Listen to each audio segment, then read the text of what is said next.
Good Friday, ladies and gentlemen. Welcome to the weekly Vasl. This is Ahad, again joined by our resident technologist, Mudassir. Mudassir is going to be helping me uncover the future of tech today. So, what are we going to be talking about? Is we're going to be talking about a lot of different things. We're going to be discussing the Fediverse, what is it, what it means, and what it is the future of social media. And we're going to talk about the chips, the micro semiconductor industry, and how politics is becoming a part of it. We're also going to be touching a little bit upon the future of tech, starting from all the way back to smartphones and now even generative AI and VR. So we're going to discuss a little bit about that. So that is in essence what we're going to be discussing today. So without further ado, Mudassir, can you tell me a little bit about what the Fediverse is? Okay, so I'm going to start this with a little bit of history. The thing was when these smartphones came into being and these social media websites like Facebook, Twitter, and all of these things came into existence with it. So for the start, it was fascinating for everyone because it had so many new things. Smartphones were getting common. It was interesting to use these apps and find all of your friends there. It kept on growing. It grew to the extent that it had about a billion viewers. Facebook right now has like 3 billion users, and Twitter has huge numbers as well. Similarly, Instagram. But what happened was with all these restrictions, people starting to get to know more about the harms that these companies come with, all the data that they steal. There was always this need for another social media platform, which was decentralized. So Fediverse, even though it came into being in 2018, and the true identity kind of was there in the early 2000s as well. It was by the name of identity.ca. So this concept of having a decentralized social media system was already there. So okay, so how it works is there's this activity pub, which is a protocol which the Fediverse works on. It's like your email accounts. You have Gmail, Yahoo Mail, Hotmail. All of these are different ways where you can send emails, but you can also send emails across the platform. So it's basically internet that is connected with each other, but one institution doesn't have the power to control it. So the idea is that you can have different things. So like the Twitter clone in the Fediverse is Mastodon. So you can be on Mastodon, but you can also interact with other website like there's PixelTube for YouTube. So if I comment on a YouTube video, which is in the PixelTube video, it's also somehow related to Mastodon. So all of these social media websites are related, but also at the same time, your data is protected and they're in multiple servers. So you don't have to be threatened by the idea of their data getting leaked to the advertisers um, and at the same time, it's you can interact with each other. So it's kind of a new thing as well. So I do like to, so a couple of points here. I do like the concept of being able to interact on someone interact with someone on YouTube using my Twitter credentials and my Twitter followers, Yeah. for example, right? So when you're trying to build a following right now, you have to make Instagram, Twitter, YouTube, all of it separate. So if you think about it, if you would just have one following and that following follows you everywhere, you can already see a very good use case Yeah. for content creators and for celebrities or for influencers or whatever they have you, that it's easier to manage it instead of having it in separate hubs. So I do get that power. And I also understand the value of not letting it be owned by one company. So Twitter shuts down, for example, when Elon Musk took over, a lot of people were worried that we took years to build a following. And now that following can go away like this without us having any control over it. And that's why a lot of people are moving to newsletters, right? Because they're like, at least we have their personal emails. So we will never lose our following. But the question that I have is, those multiple servers are owned by somebody, right? If it's like blockchain that is owned by everybody and everybody has to ration certain spaces on their computer to give access to these servers, the computing space, then you can already see it can gravitate towards being centralized. So how would that work? Um, the one case where it can be monopolized in a way is where okay, so all of these servers are called instances in this Fediverse. So you can have big players jump in, like the threads that we know, Meta introducing threads, which is again a clone of Twitter, it is supposed to be a part of the Fediverse. Now, people are of the opinion, a lot of people actually are of the opinion that someone as big as Meta joining the Fediverse, and given their scratchy history, they see that it can be a huge threat. But then again, it's designed in a way that one person or one institution cannot have that power. So, for instance, if I wish to join one instance, I can quite easily restrict myself to that. If you don't like Meta's version of the Fediverse, you can just choose not to be a part of it. I mean, people can still search you, but what you choose to share with them is your own thing. So also, like, the algorithm will not show your tweets. I don't remember the exact word it has, but whatever it's called over there. So your tweets wouldn't be showing to other people if you don't want it to be, but there can be other ways to share it with other people. So you can add hashtags to it, so you can search hashtags, but you cannot particularly search a thing that people are talking about. Like, if something is happening in Pakistan, for example, so you cannot just search Pakistan and get it. You can go to the hashtag, and if I have chosen to mention that hashtag, you can search for it. Otherwise, it's just for the people you want On, it to be. on threads, you mean? No, in Fediverse in general. So threads can be a part of it, but it wouldn't be. I'm talking particularly about Mastodon right now. But threads also being on the Fediverse would have to abide by these rules as well. I understand this, but this doesn't answer my question yet about. So I do get your point of a player cannot, like, you can choose to be on that platform or not in the Fediverse. That is your Yeah. choice. What I'm trying to talk about is the main attraction of Fediverse, besides this, was your data privacy, right? That your data Yeah. is so distributed, it's not centralized somewhere. But you can imagine if a big player like Meta comes in and it starts taking over a lot of instances. So it naturally gravitates toward a centralized behavior. Or is that not allowed by the Fediverse? That is basically my question. Okay, so it can own as many instances as it wants, but it cannot just purchase yours. So I can, for example, own my own server. So I can create my own instance. People can join it. I can choose to let people in who I want them to. Like, so the people who are willing to share my kind of things, like the things I'm interested in, I can let them in. But I can also exclude people in that way. So if I don't want Meta to be a part of my instance, I can just exclude them. But I do understand that the threat is still there, that they can control such a huge part of it, that there's this thing called extend. Um, I'm forgetting the other E, but extend and another E and then extinguish. That's the theory that Microsoft used to follow. So they take over something that is going well, and people like it for the good things that it has, and the company being small, people kind of love it. Like, people like startups, people like small stories, but they take it over, take the good things, make it better, and at some point, the actual good part of it is just thrown away. That's what Yeah. Microsoft has done. That's what Google has done. So that threat does exist.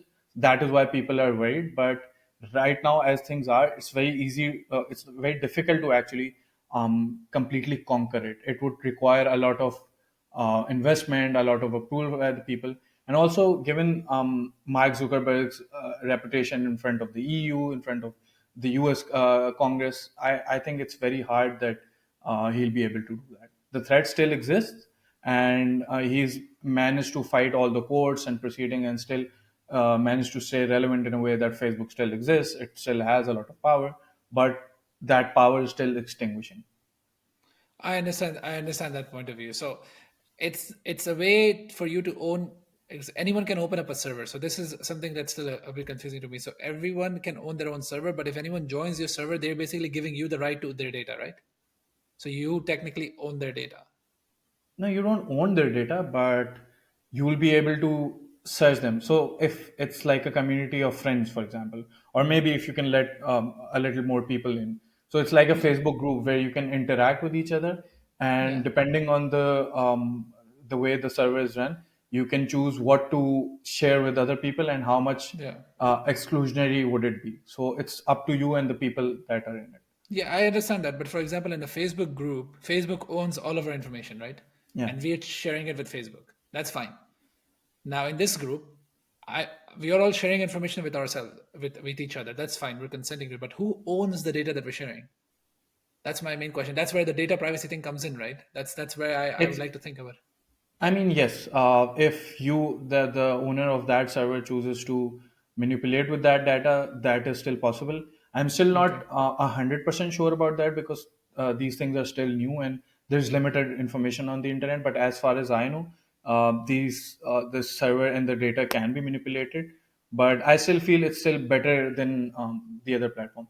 I think the bigger issue right now is to get people on these on the Fediverse because all of these platforms, Facebook, Twitter, Instagram, already have these users, and to attract them, and even if you manage to do get all of these people in, you don't have the capacity to let them in because these servers will crash. So Exactly. doing both of the things at the same time while also managing to be financially able to manage all these things is a very hard task. Yeah, but on this topic, so we move on from here to the Fediverse. We understand what it is. We understand how it works. You can already think of a lot of use cases of it. For me, it feels like a Discord community, right? It's the same concept, but now instead of Discord owning the community, you own the community yourself, right? And Yeah. everyone can create their own communities, and everyone can create their own systems.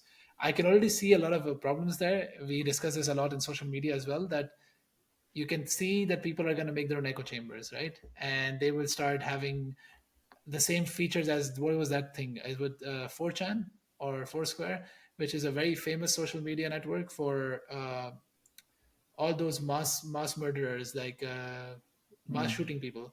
They always share everything there because in that community, a lot of them, only a lot of people like them are active. So not there's not much moderating there. So they literally share stuff like, I'm going this place. Are there people there? Yes, there are a lot of black people there. Let's go there. You have the guns. I get this.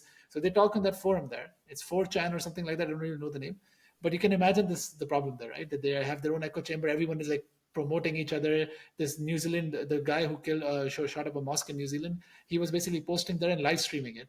And people were like encouraging him, like, yeah, go for it and everything. So you can imagine if everyone owns their own instances without any moderation from the outside, you can start having these echo chambers and people getting fed what they want to believe, people searching out for what they want to believe.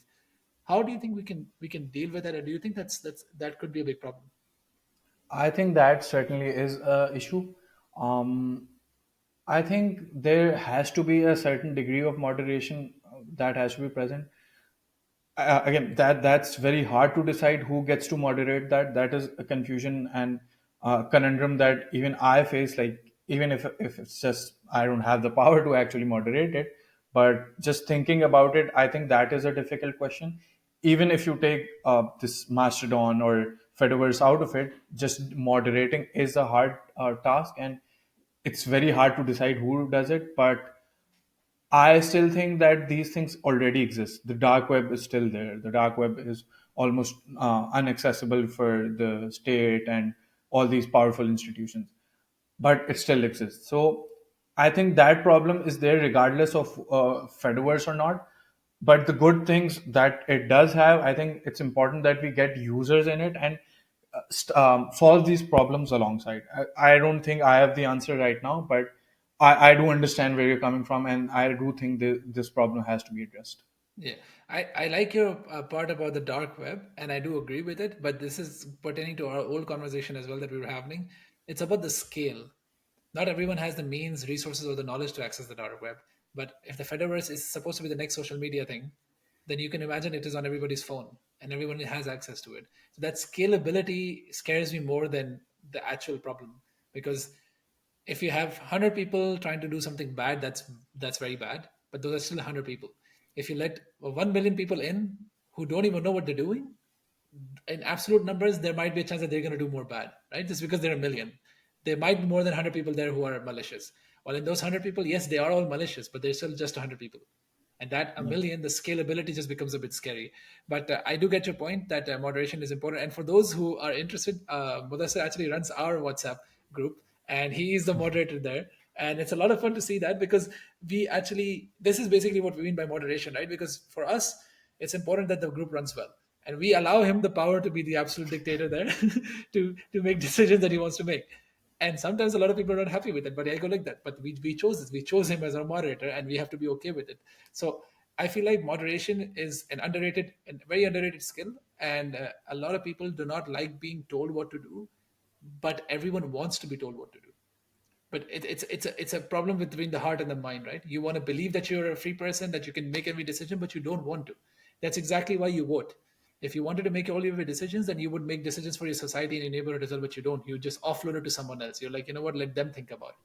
You offload a lot of your other tasks to someone else. If you think about following a celebrity who is credible in something, like for example Joe Rogan or Neil deGrasse Tyson or Waqar Zaka in Pakistan, you offload your thinking to them. You're like, whatever they think, I'll believe it. I won't question it. I won't challenge it. I'll just believe it. You're offloading your thinking. So I can imagine in this case as well, you want to offload the effort of checking something. You believe that the social media is doing it for you, the government is doing it for you, but you don't want to accept it. If someone Yeah. asks you, you don't want to accept it. You're like, no, I am my own person. But in my opinion, you can never be your own person because you do not have, you cannot control 100% of everything, right? So Yeah.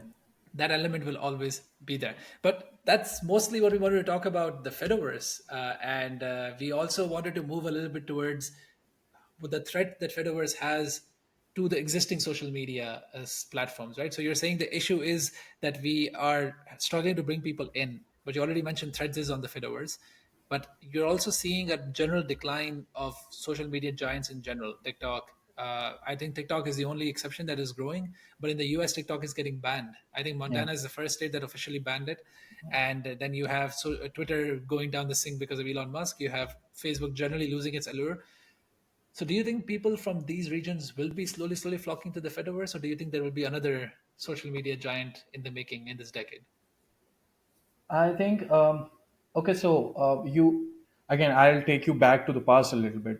What happened was at the advent of, okay, so after World War II, capitalism expanded. So every country that didn't embrace capitalism in that way started doing it, and they were seeing the resources that are adding up to their country. So their economies were getting better.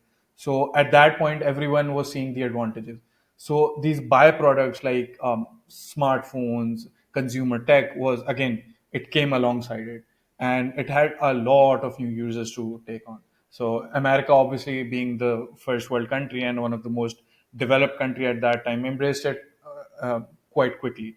And you saw all these lines for getting an iPhone. You saw all these hypes for a new phone coming. So it happened, and social media website also boomed alongside. There were so many new users to get. But now that the whole world is kind of at a peak point where we've exploited most of the benefits that we can. I mean, obviously, technological advances can still exist, and we can still be more efficient and do better things with the same resources. But there's a limit to how much resources we can exploit. So we've already done that. Similarly, these social media websites are now full at their potential, and now people can see all these harms that are coming alongside it. They can see the data that is being stolen. They can see how elections are being manipulated, and many other harms that come alongside having these single institution have so much power over you and your data. So I think, regardless of Fediverse being successful or not, I don't think we are moving into an era where one social media platform or one company would have so much power. This power would be diluted. For example, we were already seeing what's happening to Netflix. Like, it had all of these shows that we loved. It was very cheap. It didn't have any ads. Now what we're seeing is so many new streaming websites jumping in. So it's not the same anymore. So again, social media, smartphones, and everything else will also become diluted in a way that one platform will stop having the same power. They'll still have a lot of power because these are run by rich and powerful billionaires, but it won't be the same anymore. That's what I think. No, I agree with you, and I do think power dilution is good. But I'm not. I don't know if I agree with your Netflix example though, because for me, and I can speak for a lot of people here, we're actually more annoyed that Netflix got diluted, right? Because it was so easy to have a one-stop shop to just watch whatever you want to watch, and now you have to like have five. I actually have five different subscriptions. I have Disney Plus, I have Amazon Prime, I have Netflix, and I go like, I'm wasting so much money. I don't even use them. I can close them, but when I try to close them, I go like, well, what if I want to watch something, And it's very Yeah. very frustrating because it's not. I will never watch all of them together. Right now, we binged Modern Family on Disney Plus for the past 2 months, so I could have just canceled everything else. and Yeah. but it just very becomes very difficult. So that is very very interesting, and I wanted to add a quick tangent here, because although it's a very big tangent, but I really like this subscription thing that we were talking about. I read somewhere what people do is they do the subscription roulette. So in 1 month, they only subscribe to one thing, and then they watch all the shows that they want to watch, and then they cancel that subscription, and then they get for the next one, and the next month they watch only that. And that way they go like, you save money because you watch all the shows you wanted to watch, and then you can move on to the next one. So 1 month Netflix, then cancelled, then the next month HBO, then cancelled, and the next month Disney, then cancelled, etc., etc. I really like that. I wanted to share that, but I do get your point, that we really need to dilute power, and I think that is where generally, if you notice, the world is going towards, right? If Yeah. whatever you hear with the gender disparity that is happening, right? The spectrum people are talking about, it's the same thing. You have binaries, you want to make them a bit more broad. You had like just one or two, now you want to have many. Social media, you just had one or two, you want to have many, right? Government's the same problem. Billionaires, one or two, you want to have many. You want to dilute the wealth. Everywhere, this new generation of thoughts are all about spectrums and dilution and decentralization, blockchain, Fediverse, the same concept. You had one central authority, which was maybe the church back in the day. Now you have governments now and societal roles, and you want to break that down and make it decentralized. So in this effort of trying to make things decentralized, let's move towards another very very centralized topic, which is semiconductors, right? This is another feature of tech that is very very important, because most of everything that we use works on microchips or microconductors, semiconductors. And the two companies which are the biggest companies in the world, I think, that make the chips, that is, I think, That's only TSMC, one. TSMC. TSMC, Yeah. yes, TSMC. And you have Samsung also makes chips, yeah, or Yeah. Samsung also makes chips. But But like, I'll yeah, explain later. Sure. yeah. Yeah, no, go for it then. I think that's mostly I wanted to say, that Okay. these two are they're only one major company, TSMC. You have Nvidia, Samsung as byproducts, I think, and then you have ASML, which is like in Holland, which makes the machines that TSMC uses Yeah. to make their semiconductors. Yeah. So it's a very weird chain, Yeah. and you're seeing that a lot of it's being concentrated on the West, and the US is trying its very best to not let China come through, but China is trying its very best to break through the technology to be able to uh, get in the semiconductor game. So, what are your thoughts on that? That this centralization again of the same problem, that we're having a dichotomy, a cold war of sorts. What are your thoughts on that and the impact that that can have on the future of tech? Okay, so what happened was, even though the US did have an idea that we're over reliant on TSMC, and one of the biggest buyer of TSMC was China. So TSMC is located in Thailand. It's Thailand Semiconductor and Taiwan, Manufacturing. Oh, Taiwan. sorry, Taiwan, Yeah. Taiwan. I'm Yes. sorry. Yeah. Yeah. So if you're already aware about the situation with China and Taiwan, China claims that it's still a part of China, and they're constantly making efforts to re-include it, and the politics over there is quite complicated. So okay, so what happened was during COVID, there was a huge influx of demand for laptops, for smartphone devices, PS4s, all of these devices that you can use while you're at home. And obviously, people were moving towards working from home, so they didn't have those facilities over there. So again, there was a huge demand. What happened was, so basically, manufacturing these semiconductors is a very complicated task. It requires you to have an order like 6 months or a year before that.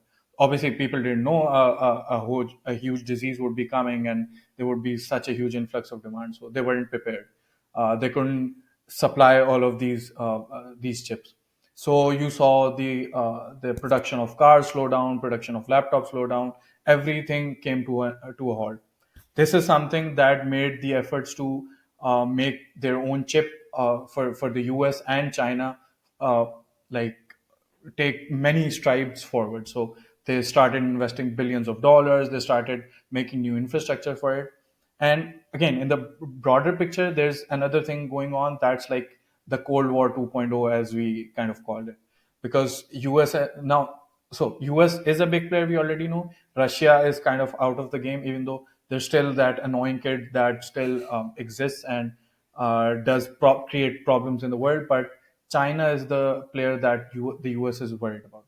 China is has this BRICS, which with Brazil, China, India, Russia, Russia, and one more South country there. Africa, Yeah, South Africa. So, which doesn't so even they're make sense. already I don't know how they came up with South Africa, to be honest, but yeah, that is why also I forgot the name. But yeah, so what is happening is these two blocks are being created again, and they're kind of trying to fight each other. And semiconductor is like the at the helm of things because it runs everything from your smartphone to your car to your clock to your fridge. Literally everything that you see almost has a semiconductor in it. So to fight that, and again, not just these things have semiconductors, the air force and the military equipment also is of heavily course, reliant on it. yeah, So having the new nuclear power or the fancy new military hardware, you need to have a power over these semiconductors as well. So this all of this combined, US is uh, okay. So US also banned a lot of these Chinese apps and things. They banned Huawei. They're trying to ban TikTok so that they can make as difficult as it's possible for China to take more leaps forward. They want to ban all of those things that can help China uh, take major strides towards making their own chip. But it's a very complicated process. Even with all this financial resources, all of these. So ARM is the company that is supposed to design these chips, or even though they're made in TSMC, they're designed by ARM, which is owned by the US. So US does have a slight advantage over China, but they want to have an even bigger advantage because in the days to come and this new global world order where these both economies are fighting in a cold war, it's important to have as much benefit as possible. So that's yeah. what's going on. Yeah, and I think I would also like to add on that. I think most of what you said is indeed the case that you have these two countries trying to one up each other and try to maintain the dominance in the semiconductor industry. US already just started the production of a TSMC lab in Texas. I think Yeah. Nvidia also got a lot of subsidies to build a production unit in a factory in the US as well. China is trying its best to build a lot of factories there. Phil, one of our other rotating guests here, actually worked in ASML. So he told me, I tried to understand from him. I'm like, what is the big deal? Like China and US have a lot of money. What are they worried about? Why don't they just like invest and build those factories? He said the problem is TSMC is decades ahead from Yeah. everyone else. And the problem is when you invest into something now, by the time the production starts running, those chips will be obsolete for cutting edge technology. So that's the problem with playing this catch up game. TSMC can do that because they have a lot of money, they have a lot of orders, so they're making money, so they're willing to burn that in R&D and learn how to make better and more better machines, better chips, and then they can already start putting down factories for that. But if you're starting from scratch, you need to know that you're going to be putting billions and billions with no reward because you won't be getting anything yet unless you want to go for those old chips. So that confused me a lot. I was like, yeah, but why won't you just go and build the new factory directly, like what TSMC does? But he said, yeah, but you don't know what the new factory is. Only TSMC knows what the new factory is because they're the ones who are doing a lot of research and development, right? So it's proprietary tech. So it was very, very interesting. And I wanted to add that point in that it's very nice to see that even such a small country like Taiwan has made its name and its economy based on this one specific industry. And Yeah. now the diversification, again, the whole problem is centralization, right? Now we're trying to diverse the power from Taiwan, and that has impacts on Taiwan, of course, as well as everywhere else, because Taiwan was happy to be completely like be depend everyone in the world being dependent on them, so that was a guarantee against China. But you can imagine And if the US outsources it, then it yeah. becomes difficult for Taiwan to protect themselves. Yes, you were saying And something. it's not just having the proprietary accessibilities as well. So to make something happen, you need to have a whole infrastructure, and you cannot just. I mean, like if you watch football, you already know that Saudi Arabia is investing heavily in football, or USA is investing heavily in football.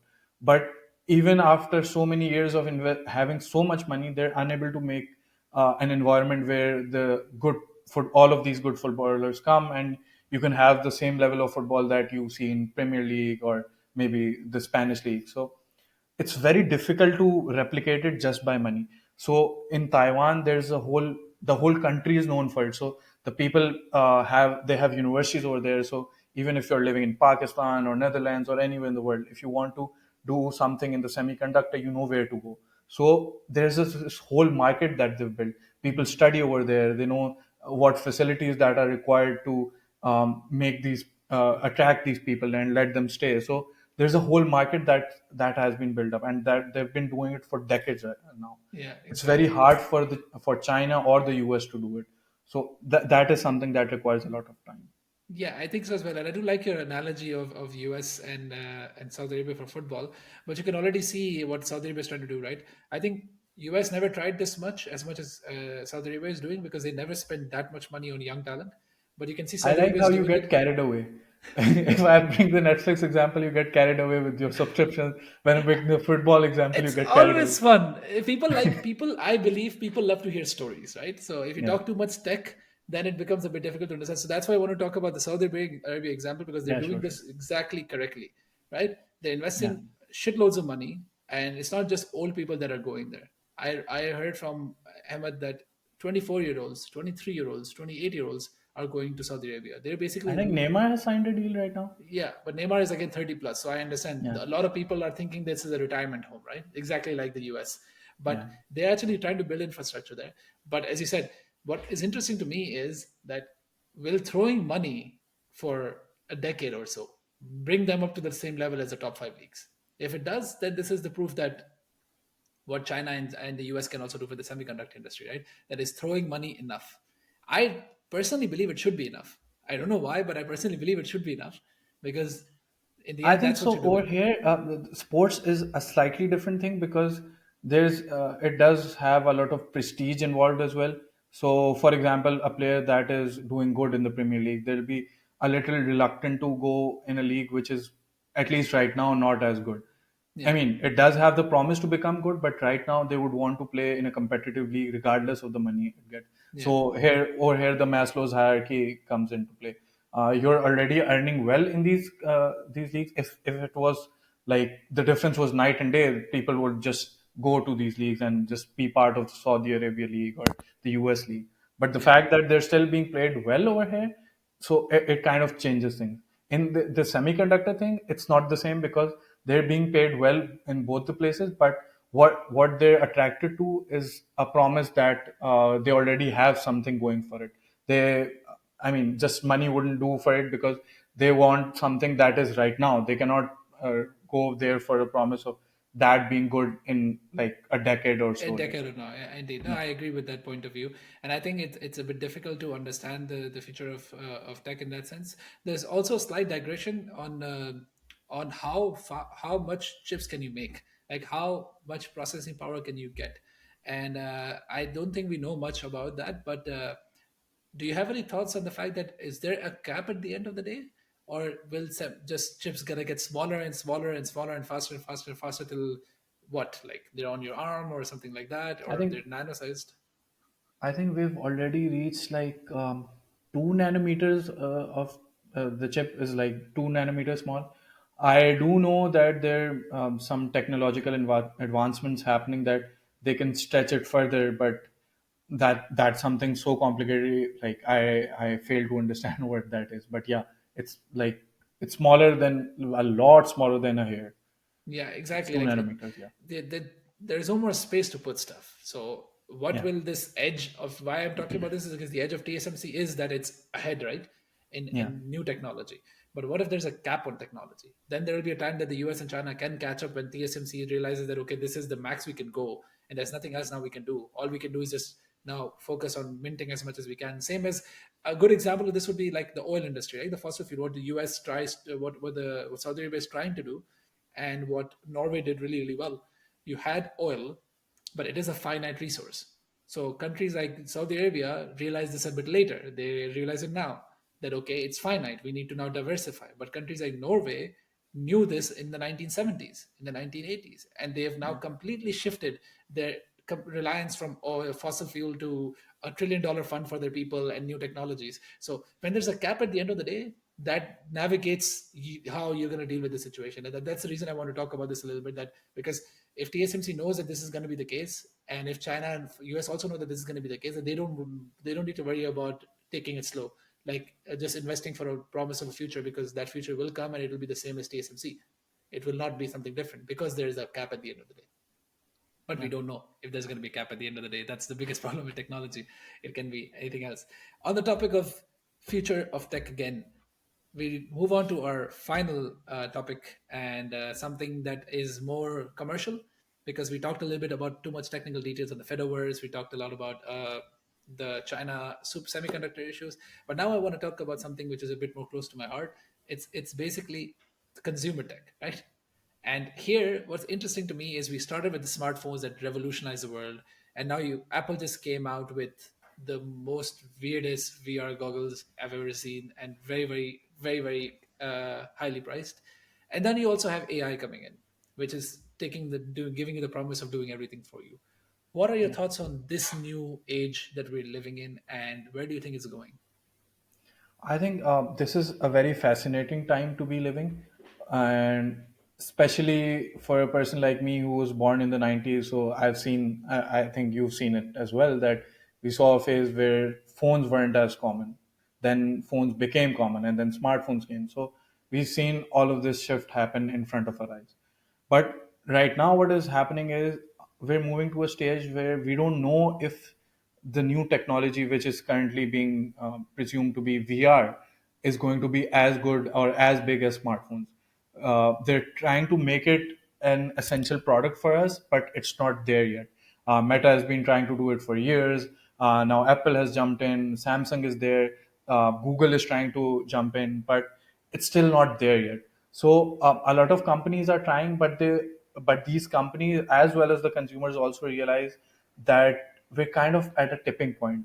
For example, if you're talking about LG or Google, for example, they're famous for making their screens and TVs. Right now we're getting closer and closer to the point where we have the TVs, the pixels of it is as much as our eyes can see. So we're kind of at the tipping point for that.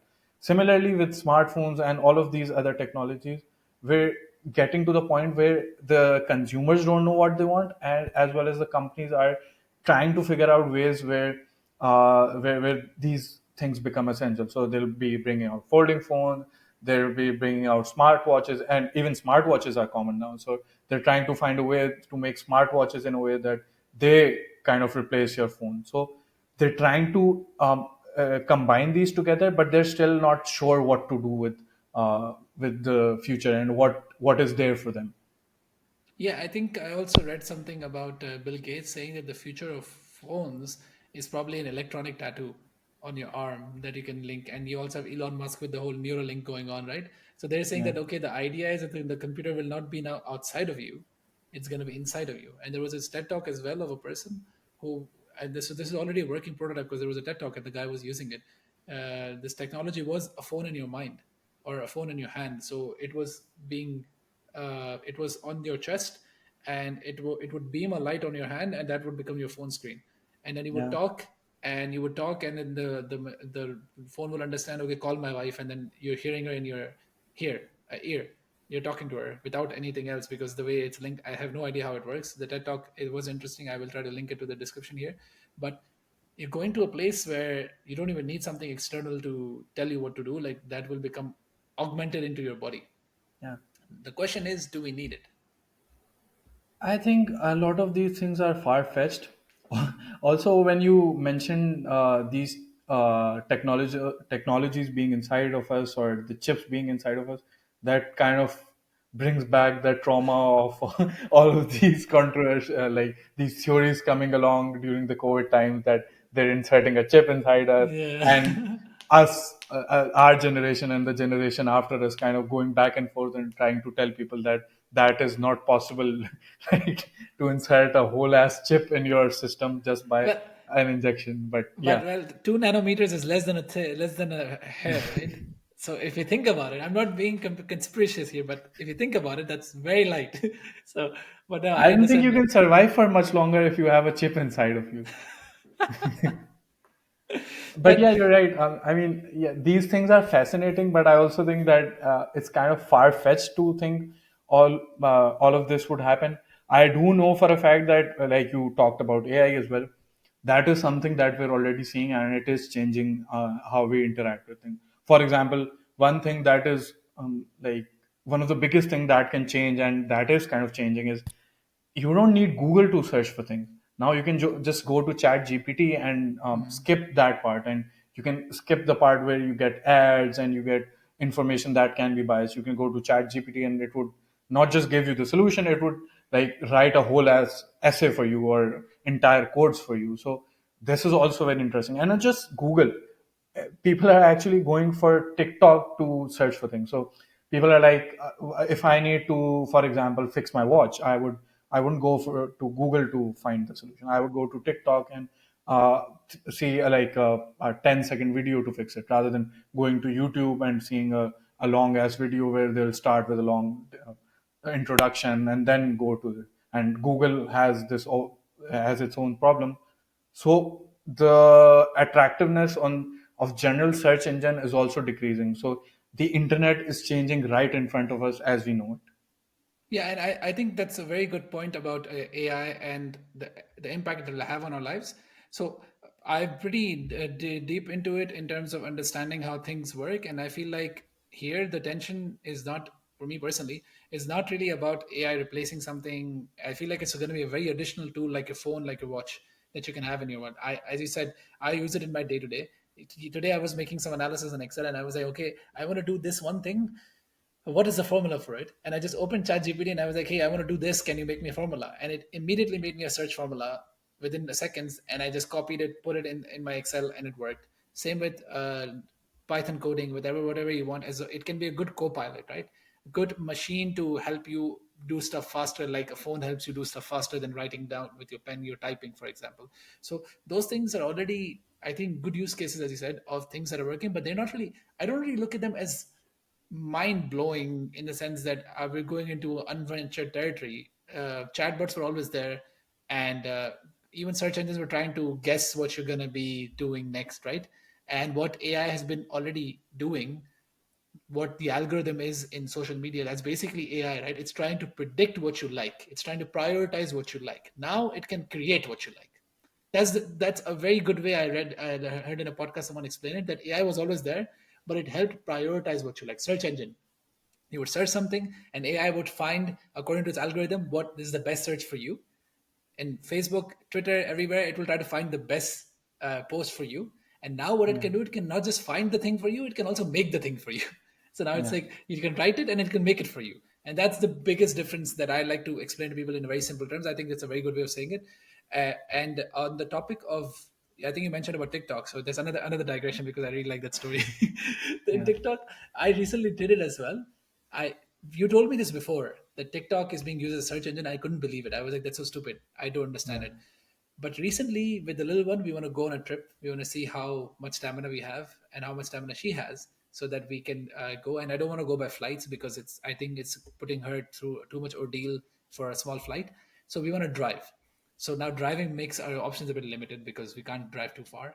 So all the big cities are here, Paris, Berlin, but I'm like, what about some small cities? So what I did, I went on TikTok and I just searched, okay, cute villages in Europe or something. And suddenly I see so many Strasbourg or Ghent or Bruges. And I'm like, I don't know these names. Where did they come from? And people are showing their videos really quickly, how gorgeous it looks. And I'm like, Sadaf, I think we're going here. And I just realized the power that TikTok has in that aspect, that you can easily use it as a search engine. As you said, instead of going to YouTube to learn, you can easily do it in TikTok. And I think that's a good use case. I hate TikTok personally, but I think it's a very, very good use case that people yeah. can really use it for. Uh, and I think that's mostly that I wanted to say. Do you have anything else to add on the future of tech? Okay, so the thing you said about AI being another tool and doing things for you, that is true. But there are also some revolutionary things happening. So, okay, so what the good part about AI is they're very good at pattern recognition. We're good at it too, but we cannot do at the same scale as an AI can. So what they do is there's this input and there's an output. There are plenty of different ways to reach it. And for example, when you're talking about medical science, you have to be very particular about the medicines that you give and the things that you have to find. So that pattern recognition really helps in trying to come up with medicines, trying to understand complex things like that. So what recently happened was, uh, there's this AI thing. I am forgetting the name, but what it did was it came up with the entire structure of protein. For you and me who don't know much about medical science in general, it's something that doesn't strike as huge to us, but it is something that is really big in the scientist community. They'll be able to find out more about our DNAs, about our body structures. They'll be able to make better medicines. They'll be able to treat diseases that we probably thought couldn't be treated before. So I think in that way, it still is revolutionary. Obviously, it comes with its own problems, and that is one of the reasons why all of these CEOs came together and signed a petition to have a policy for AI. But again, that's a separate debate. But the point is, it does have things that are like revolutionary for us, and it can fast forward us for many years, and we can do things that we probably thought would take decades to do. We'll do it in months and maybe a few Yeah, years. yeah, that is true. That I agree. But again, for a person who is in the space for a while, this doesn't seem revolutionary because you had Go and chess, AI bots that have been here for like almost years now. Like Yeah, I think Google DeepMind made it in 2015 or something, and that bot, that AI learned to play itself. It played 200 million or 2 million games in one night. yeah, So for me, that is AI. It's scalability. So when you talk about these things, that's a very nice way of putting it. That what would take a human decades might take days, months, or years for an AI. And that's where the power of AI comes in. As you said, like you have 100 ways of getting somewhere, and we can go one by one, but the AI can do it very, very fast. It can go yeah, through all of the iterations very quickly, do the simulations very quickly. That's where its power really, really lies. That you can do vaccine testing much more quickly. You can do medicine. You can also do stuff like disease checks, mental health benefits as well. If you want to look at, for example, there was this research in biology about trying to test for diseases in people. So now we're coming into stem cells. So how to get stem cells is a problem. AI can help how to get stem cells because they can run a lot of simulations on all of your cells to see which cell can be transformed back to your stem cell. For those who don't know, stem cell is the basic building block of your human body. A stem cell can be converted into anything. So you can think of the power there. A stem cell can make your red blood cells, it can make your liver, it can make your heart, it can make your heart till an extent. So a stem cell is everywhere. So if you can revert anything to a stem cell, you can imagine then using that stem cell to repair somewhere else in your body. So that's a very good use case that we're already doing some research on, and that's possible because you have so many permutation combinations of things that you can do with your cells. AI helps there. So I do see the power there, but as I said, that for me, what you also said, the cons are so many in certain cases, like mass misinformation or technological warfare or all of that stuff, which is a debate for a separate day. But it becomes a question mark. And I know where you stand on this because whenever we talk about pros and cons, you always tell me, okay, the pros outweigh the cons. But I would challenge you yeah, that do you not feel that some maybe the cons can also get a bit too heavy for us, especially given the fact that we're very short sighted with oil, with everything, with social media. We only see till here. We don't see there. So we don't know what the future can hold. Is it yeah. right for us to play like this? I think I'm like I've always said. I never agree with not going forward with something just because we're fearing that it can be dangerous. Not seeing it, like not having it right now, we cannot know the harms. I know, like for something like a weapon, it's obviously the dangers are right in front of you, but something like AI, which people are still divided on, I think we can still do it in a way that is still safe.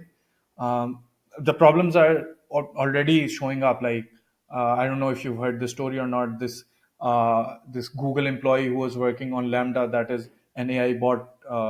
So what he said was it became sentient. So it started showing things that they're showing emotions where which only humans have. That is something that is an obvious difference between humans and these AI bots and tools. So these problems are showing up, but you don't know if they're going to be as big as something like a climate change, which is happening right now. And with AI, maybe we can fight things like climate change. We can fight a massive epidemics and pandemics like COVID. So again, these pros and cons do exist, but we have to take it forward in a way that we're cautious, but also keep working on it. So we have to be optimistic and pessimistic at the same time, but we Yeah. should have to keep working on it for us to learn about it as well. Yeah, I like your point of view, and I want to close it off here because we're reaching the 50-minute mark. But I do like your point of view of being cautious and still move forward. The problem with that is humans never were that, right? Oil was like mass production is the reason we have what you and I have right now, right? The technology we have, capitalism, mass production, but climate change is also the reason of that. So a thing that can destroy humanity is a product of something humanity made, and at that time it was revolutionary Yeah. because we never think that far ahead. And I feel like the power of AI, especially in the power of predictions, is that it can help us be a bit more cautious. But then you have to utilize it in that way to understand, to think far ahead, because humans are notoriously short-sighted. We always like to think in just till here, and I think it's difficult to come on board to this technology whose long-term implications we still don't understand. Like smartphones, right? When they were there, everyone loved them. Social media, when it was there, oh, I can connect to people online. And do you know that there was this app on Facebook, Flirtable or something? Did you play that when you were young? Never There was heard. this app. There was this app where you would, again, it was like a dating thing. Like you would try to score points in someone, and it was very famous in my neighborhood for some reason. And you would get better upgrades and everything, but you can realize the problem there, right? You can realize the things that it's teaching you, that's all about superficial stuff and all of that stuff. So social media also has its issues exposed now after a decade or so, but we never thought that far when we started building it. So that's what Yeah. I mean, that my closing point is that I'm only scared of the future of tech, be it the Fediverse, be it the semiconductor industry, or be it consumer tech, is Yeah. that short-sightedness is such a human thing that I'm scared to see what the future shows up. I think I would unapologetically plug our initial podcast on nuance because, again, the problem with humans is we need simple answers. We want things to be black and white, but Yeah. they're not. The world is complicated. Something as good as, I mean, social media or chat GPT, which is like revolutionizing the way we do things and it's making things a lot better. Everything has its own problems. Something can be very bad and still have its pros. We as humans need to understand that there will be answers that are complicated. Things will have their pros and still can have their cons as well. So unless we reach that point where humans as species understand nuance, I think these problems will still exist. We'll always be short sighted, we'll always look for answers, we'll always try to look in the binary where if someone either is very good or if someone is really bad, and things like this will continue as long as people don't understand how important nuance is. I agree. Thank you so much for that plug, though. I agree with you wholeheartedly. I think there is a lot more that we can do here. There's a lot more we can learn here. So thank you so much for your time with us, sir. And I hope you had fun listening to Uh, us. And I hope you had fun talking to me. it was a pleasure. and and for everyone else, I wish you a nice Friday, and I hope you all enjoyed this as much as we did. We'll be back soon with another edition. And until then, goodbye.